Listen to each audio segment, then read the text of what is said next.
everybody, EchoV here, and evolution.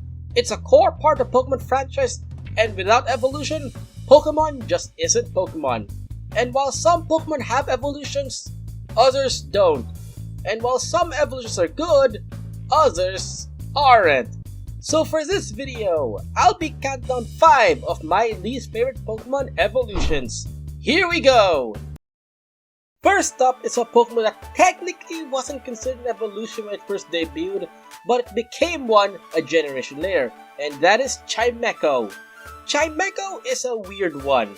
So 4th generation introduced a lot of much needed evolutions for favorites, but for some reason, Chimecho instead got a pre-evolution with Chingling. Now while Chimecho is cute doesn't always equal good. With both of Chimecho's base stats never going over 460, as well as having some pretty mediocre move pulls. With all the upgrades Gen 4 gave, it's weird that Chimecho was the only one that got a downgrade instead. Let's hope a future generation gives Chimecho the upgrade it truly deserves. Next up is Dugong, and poor Dugong, always getting the short end of the stick in these kinds of videos, because what even is a Dugong anyway? I mean, it's a seal, yes, but there's barely anything to distinguish it from seal aside from, being bigger in every way. At least with Muck it makes sense, but Dugong? Yeah, I don't get it. I mean, you can remove one or the other and nothing drastic's gonna happen. You still have at least one seal-based Pokemon from the first generation. Okay, Dugong becomes Spark Ice, but guess what? Seal can pretty much function as an Ice type on its own. So again, what's the point? I'll tell you what, it's so Game Freak can make up its 150 Pokemon quota. I mean, that's what I choose to believe, because really, there's no point in Dugong existing. So you know how every time a new generation starts, one of the biggest questions is what secondary typing the new fire starter will be?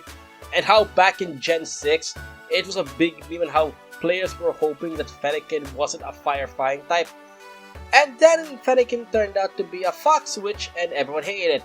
Well, if you ask me, the real contender is the next entry in this list, Chestnut. While all of you were busy hitting Delphox, I, on the other hand, just could not stand Chestnut. Now normally, I try not to bash stars too much since all has been said and done since the first was to be revealed. But my goodness! Even when you put all the Kalos stars side by side, Chestnut just looks off to me. I mean, is he an old man? What happened? At least Delphox and Greninja are consistent. What about Chestnut? How does a little gopher thingy turn into a shell and then into an old man? It just doesn't make sense, and it's ugly and I hate it. All of you who bash Delphox have no right to say that if your favorite is Chestnut. So you know how some fans like to group certain Pokemon together into like some sort of group? I always did these things myself, my favorite one being the group of Jinx, Electabuzz, and Magmar, since they all had a baby Pokemon later on. Well, I guess that didn't last long because Electabuzz and Magmar decided to group up with Rhydon instead, since in Gen 4, they all evolved. And to be honest with you, when these 3 were first revealed, I hated these evolutions. To me, they were not needed as their previous evolutions were fine as it is and just need a buff. These days, however, Electivire is now my favorite, while the rest still look bad. But if you ask me, Rhyperior is the worst one due to how far it is from its previous evolution. For the most part, a lot of Pokemon evolutions are consistent with a lot of changes, but are still obvious that they are part of the same line. But Rhyperior? Besides having the signature horn, Rhyperior looks like it should be a standalone Pokemon. It just doesn't belong, and I'm honestly convinced that's a scrap Pokemon that you just slapped onto Rhydon, because why the heck not, I suppose. And for the number 1 spot, we have Nanu Outside. In other words, a cop-out.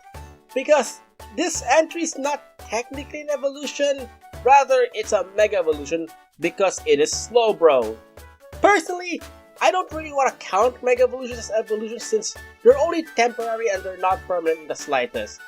But it's my video, so I'm counting it anyway, because what the absolute hell is this? How is this Slowbro's full potential? Why is the Shelter eating it? Where is the logical sense in this? I'm asking so many questions, yet I'm not getting any answers. I mean, seriously, when you compare all the Mega Evolutions, you have a lot of great looking ones right here, and then you have this derpy little goober here. I am just so lost right now, and I just don't know how to end this. Okay, fine! For those who were complaining so much about me putting a Mega Evolution, even though I don't count them as evolutions, here! Cling Clang! Yeah, that'll do. It's just layering, and it feels lazy. Now, Game Freak, I'm sure Single Ladies by Beyonce is a banger for a song to listen to, but I don't think you guys should be using actual songs as inspiration for your Pokemon. Oh god, they're here! And that's it for this video. Any Pokemon evolutions that you don't like, Mega Evolution or otherwise, leave them in the comments below. Thanks so much for watching. If it's your birthday today, then happy birthday. And I'll see you all in the next video. Bye everyone, be good to each other.